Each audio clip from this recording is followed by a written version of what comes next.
조국혁신당 국회의원 박은정입니다.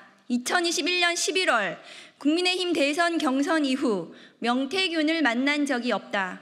미공표 여론조사를 윤석열 후보에게 보고한 적 없다며 관계를 적극 부인한 대통령실과 명태균의 그간 해명이 국민을 기만하고 국기를 문란한 과거를 덮기 위한 거짓일 수 있다는 결정적 증언이 나왔습니다.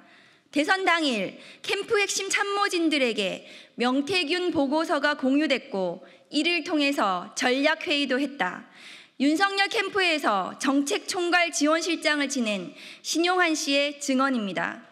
신용환 전 실장이 새롭게 공표한 미공표 여론조사는 지난 대선 국민의힘 회계 자료에는 그 내역이 없습니다.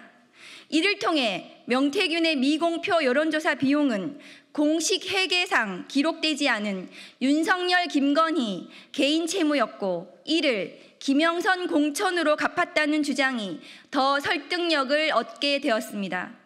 공천 헌금 대가성 여론조사 결과가 사실이라면 이는 뇌물죄 적용이 가능한 범죄 행위입니다.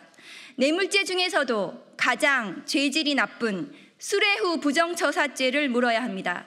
특정범죄 가중처벌 등에 관한 법률상 수뢰액이 1억 원을 넘기면 무기 또는 10년 이상의 징역을 처하도록 되어 있습니다. 김영선 공천 뇌물로 의심되는 미공표 여론조사는 대선 당일 윤석열 캠프 핵심 참모진들의 전략 상황회의 회의 자료로 쓰였다고 합니다. 당시 윤석열 대선 캠프에서 아침에 진행한 전략 상황회의 멤버로는 윤재옥, 이철규, 김호진, 박민식, 이상휘, 강명구, 김은혜 등 여권 내 핵심 캠프 관계자들이 총망라되어 있습니다. 당시 당무와 선거를 총괄하는 국민의힘 사무총장은 한기호 의원이었습니다. 모두 여권에서 중책을 맡고 있는 분들입니다.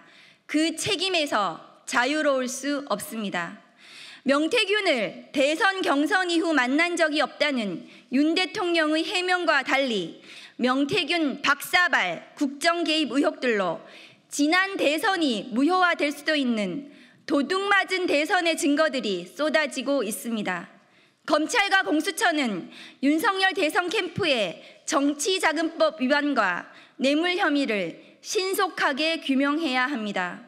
국민의힘은 지난 대선 과정의 불법을 국민들께 사죄하고 진상규명에 적극 협조해야 할 것입니다. 명태균 선생님을 따르는 희대의 검찰총장을 대선 후보로 만든 국민의힘은 스스로 보수 괴멸의 길을 자처했습니다. 윤석열 대통령이 가는 곳은 검찰이든 보수든 그 문을 닫아야 할 것입니다. 이제 국민의힘은 윤석열 대통령을 제 손으로 도려내야 살 수 있습니다. 더 이상 주저하지 말고 윤석열 대통령의 국민 기망, 국기문란, 불법 대선 비리 의혹 규명에 동참해 주기를 바랍니다. 그것이 불법 대선 의혹이 강력하게 제기되는 현 상황에서 국민들께 사죄하는 공당으로서의 최소한의 책임이자 도리일 것입니다.